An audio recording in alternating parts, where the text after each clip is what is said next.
Hello, listener. Thank you for tuning in. You are listening to Sleepless Cinematic bonus content. Yes, you are. I can't. I'm so sorry.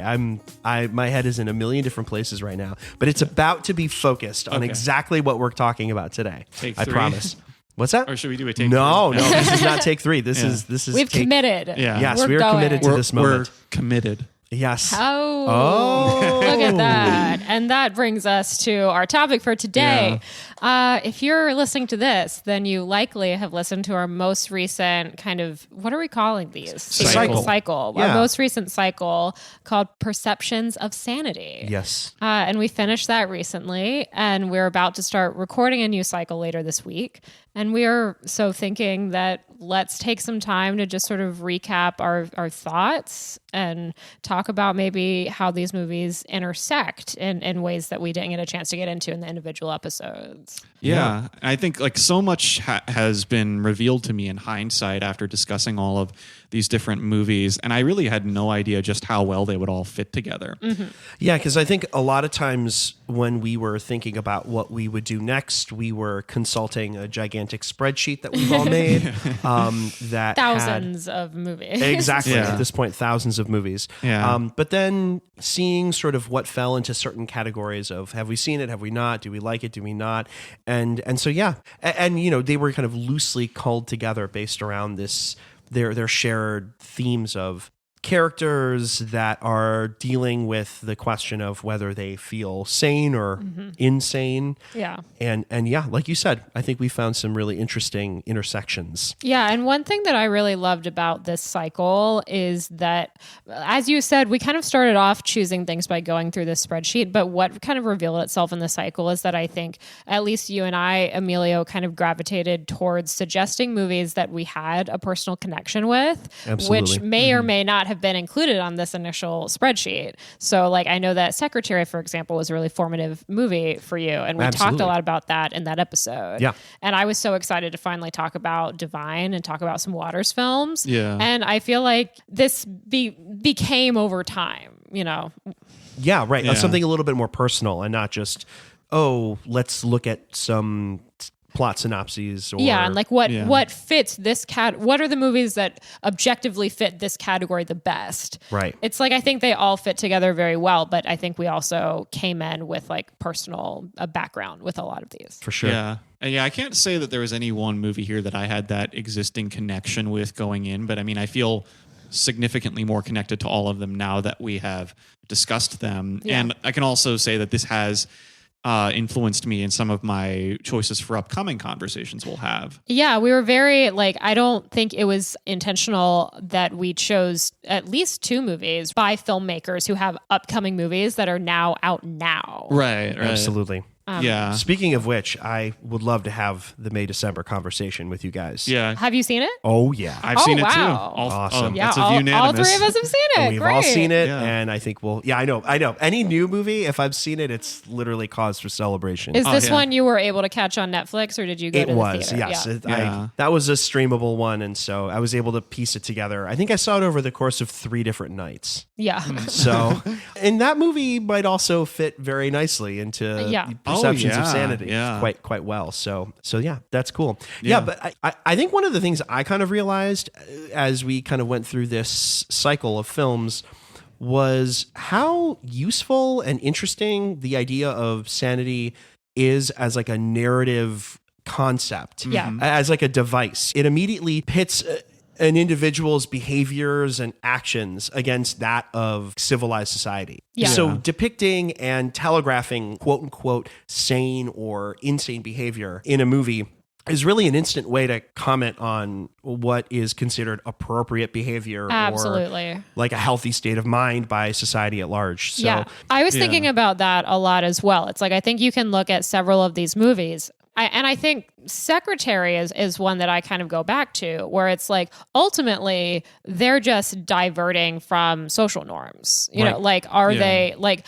I wouldn't put them in a category of Leonardo DiCaprio and Shutter Island. You know, like so I think it is interesting to look at the different ways that the sanity is portrayed of like in a more traditional sense, like in Shutter Island or Cuckoo's Nest, where you're actually like in an asylum of some sort of institution. Right. Yeah. But that movie starts with the main character leaving an That's institution true. of some kind. So there is a insinuation, or actually not even an insinuation, a very clear marker that she's had to deal with some kind of corrective measure that society has deemed, she needs to go through. So Yeah, same thing in Tie Me Up, Tie Me Down, Right, which is exactly. part of the similarity. Which of is those one of the movies. reasons why I wanted to pair those movies, is they both start the exact same way. Right. From two people leaving mental institutions and then going out into the world. And I don't know if it's clarified in Secretary.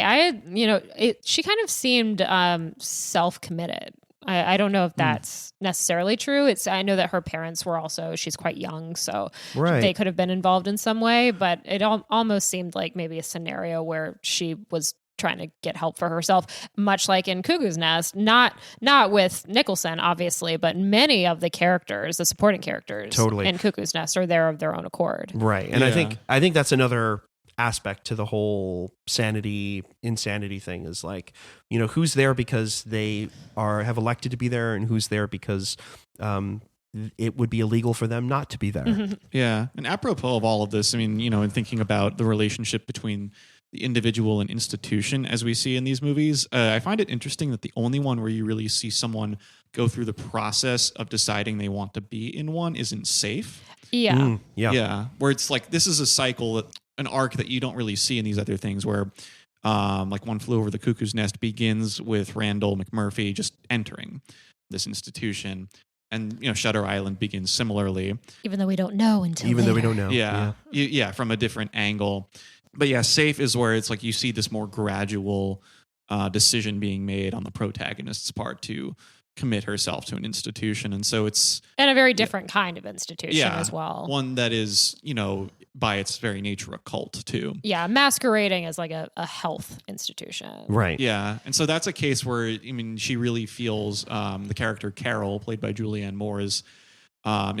she's kind of within what is considered ordinary society, or, ordinary being a relative term. It's honestly, she's living a very rich life. Oh yeah, definitely. She's living kind of the prototypical, like, heteronormative, like, familial ideal. Exactly. Ideal. Right. Yeah. So she's living in this very normalized ideal world. And then, because of the loosely defined illness that she experiences throughout, she realizes this isn't working for her, and then winds up being in this more like fringy place that's, it's not really a proper institution for care, but it satisfies her.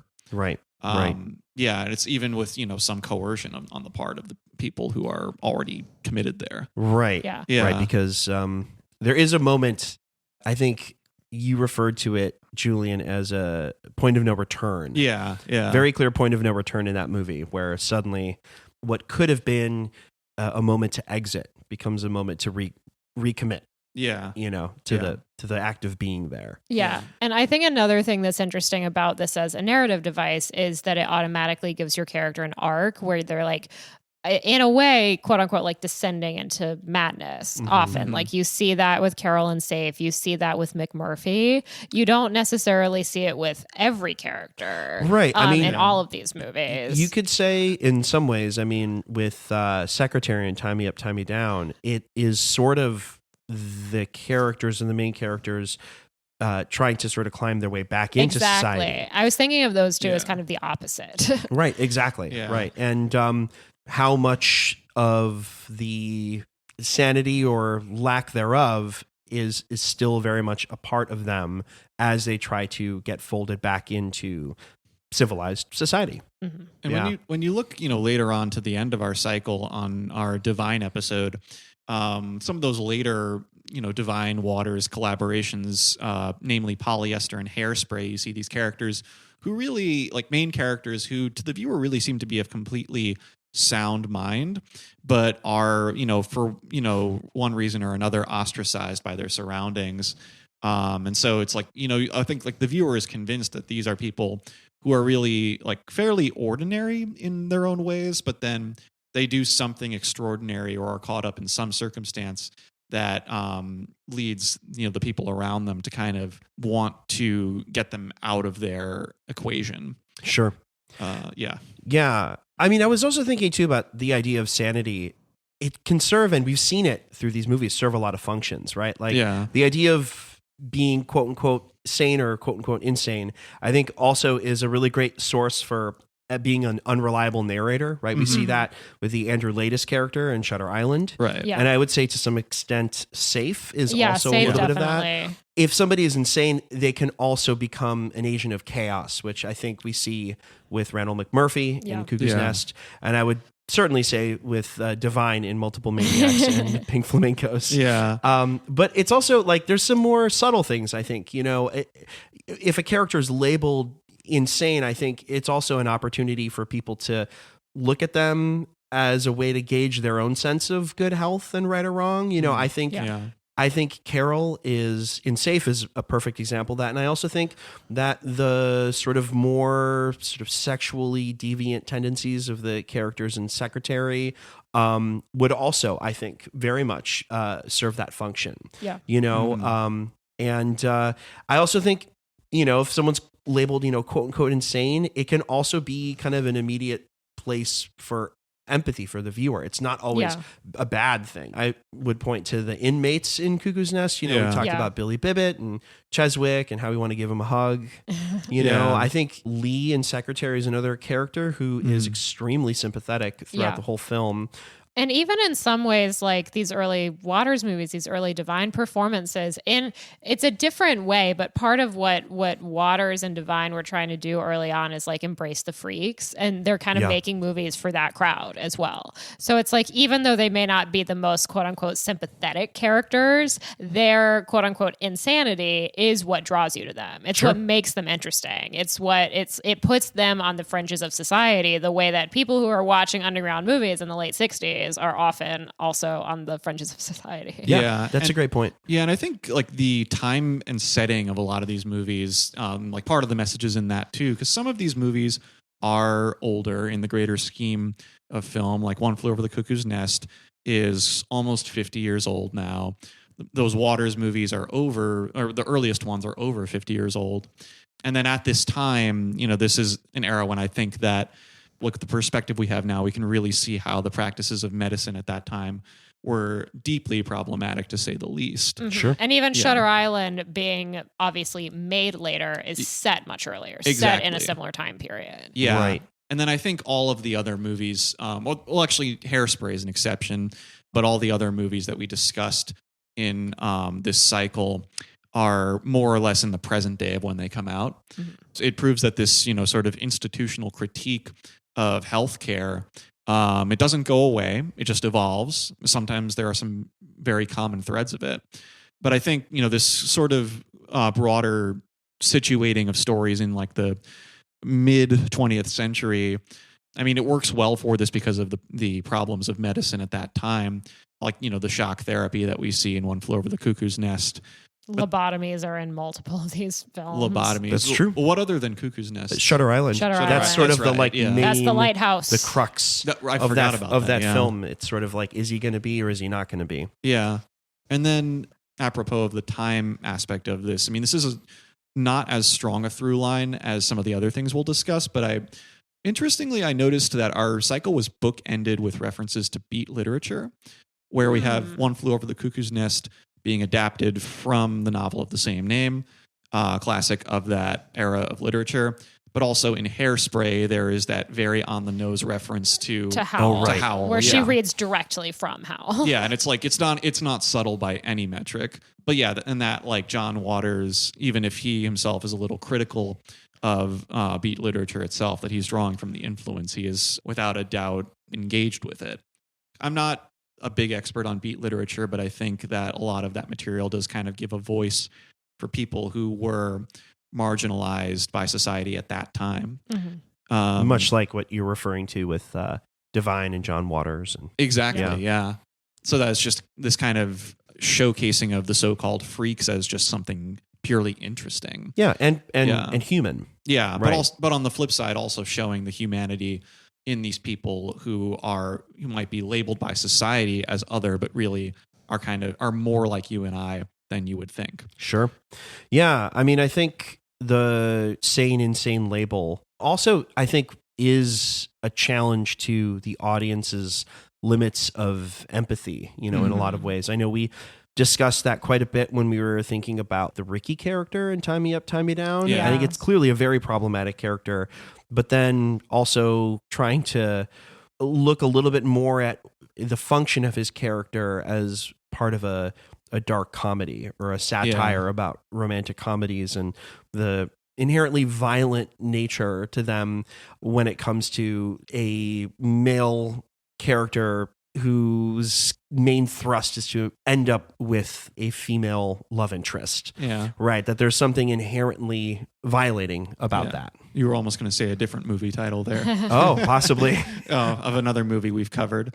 Not really. Well, it's actually Inherent Vice. It's not really the first thing I'd think to put in this cycle, but it's not completely irrelevant. thought about that too. You could definitely look at Doc Sportello as moving through his life and through the cases, questioning his own sanity. Yeah. And Oh, go ahead. I was just going to say, going back to what you were saying about Ricky, kind of searching for this.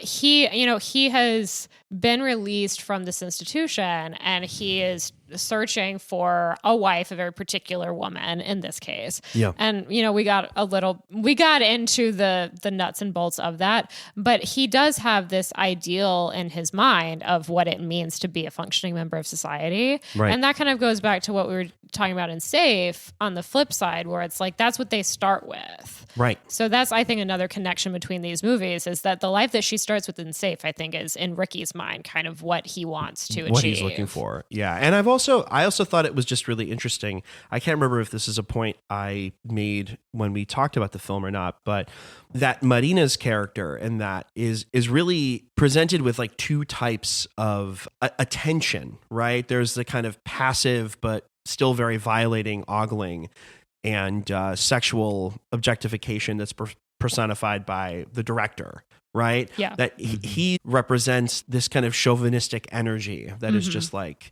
I'm here to kind of worship you in that way. And that there's this really weird other side of this, which is that Ricky represents this very conventionally, romantically intentioned, monogamous coupling. But to go about it, he has to be very violent. Yeah. And so there's this really weird juxtaposition between those two things. And it's like, is there something insane even about that? I also think another perspective I guess we could take on this is quote unquote sane people having to deal with quote unquote insane people, right? Yeah. I would argue that Marina's character is very damaged. So I would hesitate to call her insane for that reason. But of the two of them, between Ricky and Marina, I would certainly say she's the more sane of the two. Yeah. But it's like, we see that with Nurse Ratched in One Flew Over the Cuckoo's Nest, where she's having to sort of be an authority figure. We were even questioning there, what were her true intentions throughout that film? Were we really seeing somebody who was like a true villain? Like, what was the insanity that she was having to deal with day in and day out? What was that doing for her? How was that possibly changing her? Was it even? I don't know. Yeah. And then, Tie Me Up, Tie Me Down. So many of the movies of this cycle were revelations for me, but that was one of the biggest ones, that movie. As I think back on it, the word that really stands out to me about it as a description is that it is a dissection of conventional tropes of romantic comedies. And I think that, as you, like just now, Emilio, as you were describing, like the difference between Ricky and that director character, I feel like that director character maybe is more of like a proxy for the conventional viewer. Yeah. Tapping into the voyeuristic gaze of the viewer. And, that director is a flawed character in certain ways, but no more than many viewers. Yeah. And they also kind of situate him as having had a stroke. Yeah. And that there's something more primal, I guess, about the way he's living his life or how he's choosing to live his life. Yeah. Right. He feels like he only has so much life to live, and so he's trying to gonna go live out with in a very blaze few of glory, filters. Yeah. Well, it's as if the director character is there to say, this is you, the viewer. And then Ricky is there to say, like, now what if you, the viewer, were actually getting what you want out of this? Right. Yeah. I totally feel that. Yeah. Perhaps to the greatest degree of all the movies we discussed, that one Tie Me Up, Tie Me Down is one that really interrogates the viewer. And it just made me think a lot about voyeurism in movies, about Hitchcock with Rear Window or David Lynch with Blue Velvet. These movies, other movies that are really tapped into that topic. Yeah. And the commentary on sanity comes into play there as well, because these desires that exist in the viewer as something you can look at but not achieve. I mean, it's kind of accepted, but then when you're shown what it's like with someone actually trying to achieve this, you're like, oh God, like what's going on here? Right. Absolutely. Yeah. And I mean, I think you had just made a point about how these films possibly interrogate the audience. And I think that was one thing I thought about right away when I was watching Multiple Maniacs, in particular, how that movie starts literally with an audience, right? Like you see an audience there, and there is a lot of attention placed on their fascination and disgust, right? With the cavalcade of perversion, how they can't look away, but they know it's ugly and bad. And so that right away, it's like you're seeing an audience on screen that is also supposed to be a proxy for you yourself at home, wherever you're seeing it, where you go, man, am I really watching this? Oh my goodness. Is this, is this really happening, in front of me? So, and I don't know how factually true this is, but you get the vibe watching it that there might've been something real to this, that like the people in that audience might really have been shocked at what they were seeing. They might not have known what Divine was about to pull. Yeah. Or any of the other, members of the troupe. Yeah. Yeah. Yeah. Were there any other last things? There was one last thing I wanted to just share, which is the idea of portraying a quote unquote insane person, I think is a really juicy headspace for an actor to be in. Totally. And I definitely think that in the movies that we discussed, there are a lot of real top flight performances. For obviously Jack Nicholson, Cuckoo's Nest. It's like, Randall McMurphy is like a career solidifying. That's like his defining role. Right. Yeah. That's kind of the one that I think really puts him fully establishes him fully in Hollywood. I was just gonna say, with Julianne Moore and Safe, I think that's another one that was kind of a career maker performance. Same with Maggie Gyllenhaal in Secretary, and then we talked about Antonio Banderas. That kind of, that character is really complicated, but it was really a star-making turn that I think jump-started his transition into international films. So there is something about insane characters, I think, that people are drawn to, but also the actors are kind of drawn to portraying. And most of Divine's career on the whole, kind of falls into this category. And then, with Multiple Maniacs too, I thought it was interesting how, like we noted in the conversation, that movie has kind of like it matches the kind of conventional new Hollywood narrative in some ways, especially in the ending where Divine as a character is gunned down by the authorities. And it's just, when you think about that era of new Hollywood movies, even if it's like, if sanity is not really the thing that's being meditated on, there's a lot of these characters at that time who are like societally on the fringes in some way and are kind of crushed by an institution. Of course, like Alex DeLarge from A Clockwork Orange is looming large in my mind as I say that. Even when like sanity is not the specific topic, it feels like that's part of how it speaks to the greater zeitgeist. Sure. Yeah. Cool. Totally. Any of the last points we want to make? Just one. We noted this already in the Divine episode, but one of the really surprising yet not surprising through lines of this all was the Douglas Sirk references.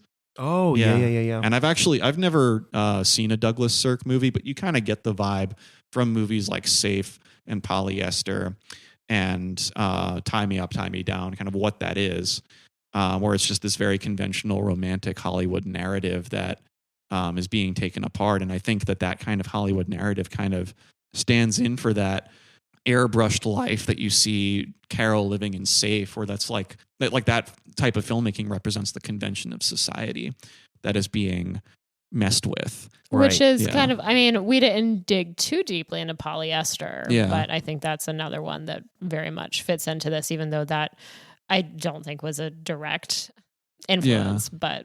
Yeah, actually, I read somewhere, I think it might have just been Wikipedia, that like John Waters consciously wanted to kind of take apart or work with the Douglas Sirk tropes. Ah, Sure. Yeah, I didn't really know too much about his films either, but the more I've read about them and the more I've read about their influence, I think it's something I'm going to have to visit, because me too. I think that it's definitely, some really formative stuff. And I think it's formative in a way where I think Douglas Sirk was making, or it seems to me that he was making very self-aware movies at a time when being self-aware in films was not really a big thing. Yeah. In terms of presenting a particular, vision of American life, but then tearing it down and showing you that it was a facade.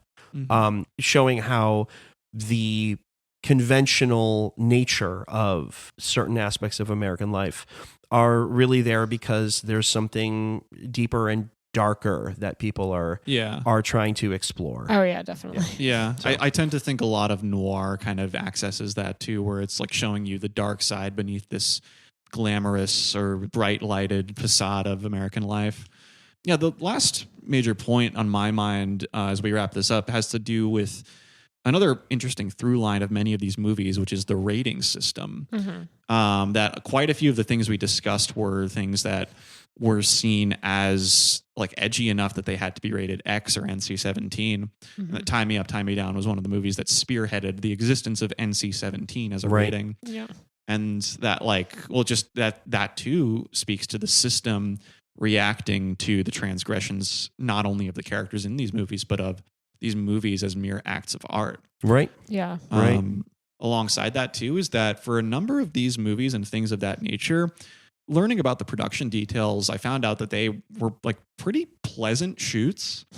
Like particularly, I think I was most surprised with Tie Me Up, Tie Me Down, where was like apparently a very pleasant shooting experience for everyone involved. I know that Antonio Banderas and Victoria Abril were they'd been in a lot of movies together. Yeah. So by that point, they had a very good working relationship. They basically said they were like brother and sister. Yeah. Yeah. Which is a strange thing to think about. For someone you have to play a romantic pair too. Yeah. But I mean, I like to think that Pedro Almodovar runs a pretty healthy set. Yeah, definitely. Especially at that time, he had a huge stable of actors that he kept working with. Yeah, and he continues to work with Banderas. And Penelope Cruz. Decades. To name a few. So, yeah. The last thing I'm just going to ask really quick, was there a character in any of these movies that we were particularly moved by in some way, shape, or form? That's a good question. I think... Come back to me. This is probably like a 3-way tie right now. That's a tough question, because I mean we talked a little bit about how many of these characters are deeply sympathetic. Yeah. I think I'm most drawn to Lee, right? That I mean, when I think about all these characters as a whole, I mean, she is, I think.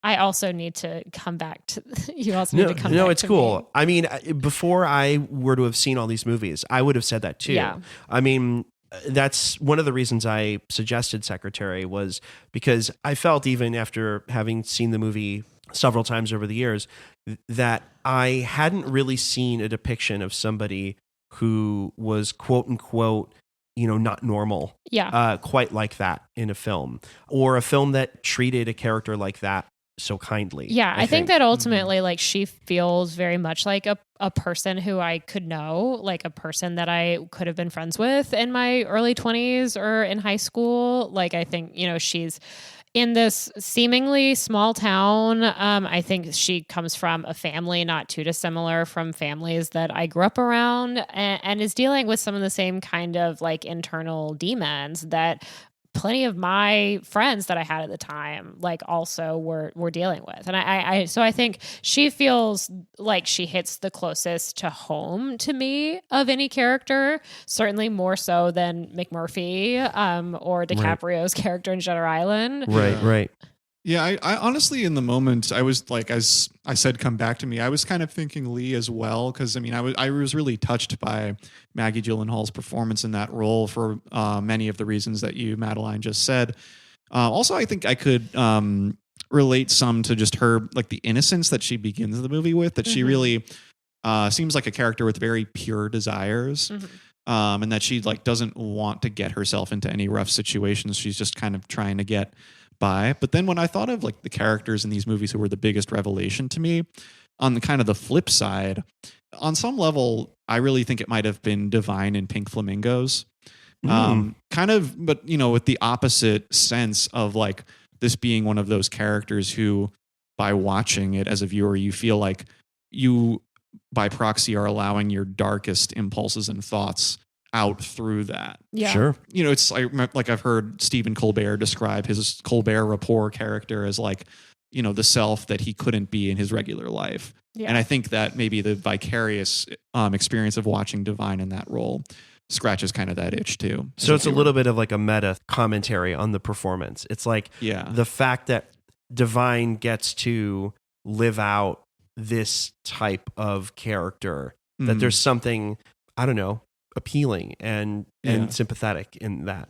Yeah. Yeah. And I guess I wasn't sure if I was understanding you right, but no, it's like, that definitely gets at it. And I think it's really speaking to that point that Tie Me Up, Tie Me Down tries to articulate about what you like vicariously experiencing versus what you can actually acceptably experience. Because would I do anything that Divine does in Pink Flamingos? No. But I think innately, I have to admit it is thrilling to watch. Mm-hmm. You don't want to throw a birthday party ever? Oh, okay. But like, you know what I mean. I'll throw a birthday party, but no, I do not want to eat dog shit. That's what it is. Okay. We're just going to put that on the record. Okay. Yeah. All right. You don't want to hire this man with a singing asshole for your next party? I think I'll pass on that. Okay. Fair enough. You've got a birthday around the corner, Julia. You do. This is true. Yeah. By the time we release this, it will already probably have happened, but this is true. The last thing I would just say, I think the biggest revelation for me was honestly the Andrew Latis character. I thought that there was like a real arc. You were talking earlier about how the idea of sanity or insane, that there's this inherent arc to characters like that. And I think by the end of that movie, there's a real emotional core that suddenly appears in his character. And when he makes the decision in front of his doctor, talking like he is unaware of reality, but then at the very end lets him in and say, I've lived and seen all of these horrors, and I actually think I want to leave my existence the way I've come to know it, knowing that I have done more good than bad. Yeah. And I think that there's something very noble in that. And the longer I think back on the ending of that movie, the more relatable I find that that impulse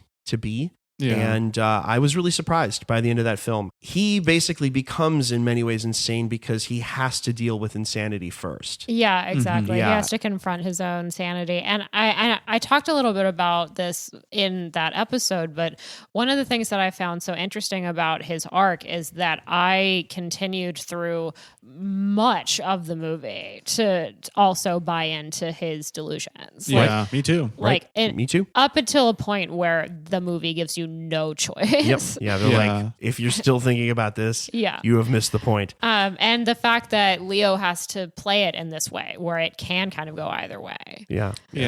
And I think it's interesting that with Shutter Island, like compared to everything else, that might be like the most weirdly conventional sort of narrative. Oh yeah, definitely. Like you could compare it to a David Fincher movie or an M. Night Shyamalan movie in its details, but I think it's interesting that that kind of narrative is, so popular. Right. The desire to believe in, like, as an individual that, like, you are always in the right. Sure. In spite of whatever people around you are trying to convince you of. Guys, this has been really cool. Yeah. Really fun. Great wrap up. Yeah. And I guess the next time we do something like this, it will be talking about some things that are Oscar related. Oh, yeah. We might. Yeah. We'll see. We'll see if after getting through those movies, we feel like recapping that. But. And I suspect we will. Well, I guess these have been our reflections of sanity. I see what you did. All right. Take care, guys. Take care.